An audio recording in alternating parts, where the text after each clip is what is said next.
తెలంగాణపై చంద్రబాబు పెత్తనం. రాష్ట్రంలో పవర్ సెంటర్గా చంద్రబాబు. చర్చకు దారి తీసిన సిబిఎన్తో అసెంబ్లీ స్పీకర్ భేటీ. నగరానికి ఏపీ సీఎం ఎప్పుడు వచ్చినా గతంలో ఎన్నడూ లేనంత హడావిడి. చంద్రబాబును కలవడానికి అధికార పార్టీ నేతల క్యూ.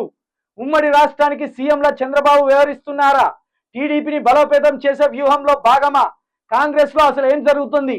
ఇదైతే నిజంగా సిగ్గుచేట. అసలు పక్క రాష్ట్రం ముఖ్యమంత్రి వస్తే స్వాగతం పలకడం ఓకే, ఏ పని మీద వస్తాండు, ఎందుకు వస్తాండు, ఈ మధ్య కాలంలో 3-4 సార్లు ఎందుకు వచ్చిండు, దీనికి కాంగ్రెస్ వాళ్ళు ఎందుకు ఇంత అత్యుత్సాహం చూపుతాండ్రు, ఉరికి ఉరికి స్వాగతం పలుకుడు ఎందుకు, మిడల మీద ఎక్కించుకొని ఊరేగడం ఎందుకు, అసలే తెలంగాణకు బద్ధశత్రువు ఈయనను పట్టుకొచ్చి ఎందుకు ఎంటర్టైన్మెంట్ చేస్తాను ఇక్కడ కాంగ్రెస్ వాళ్ళు.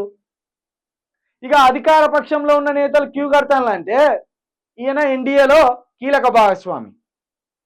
సార్ అసలు మరి కాంగ్రెస్ మీద కుట్రలు చేస్తానులా సార్ బీజేపీ, లేకపోతే మీ నేతలు అక్కడ మోడీ కావచ్చు, అమిత్ షా కావచ్చు, వాళ్ళ మంత్రివర్గం కావచ్చు, ఇక్కడ రేవంత్ రెడ్డిని ఉంచుదామనుకుంటారా లేకపోతే ప్రభుత్వాన్ని కూల్చేద్దామనుకుంటారా అనేది పోయి మెల్లగా అనుకుంటారేమో.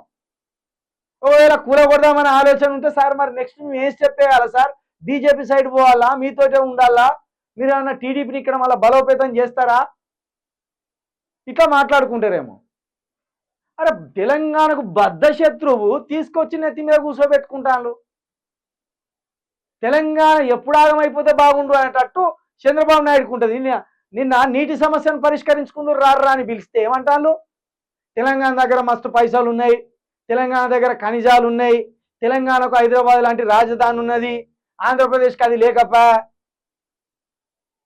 ఇట్లా ఎడతాను. ఇక గిటింటోని ఆఖరికి స్పీకర్ గారు కూడా పుష్పగుచ్చం ఇచ్చి సాదర స్వాగతం పలికిండు. మరి రానున్న రోజులలో ఇది ఎటుపోయి ఎటవుతుందో, తెలంగాణ ఏం చేస్తారో మరి ఈ కాంగ్రెస్ నేతలకే తెలియాలి. ఇట్లున్నది వాళ్ళ పంచాయతీ చూడు.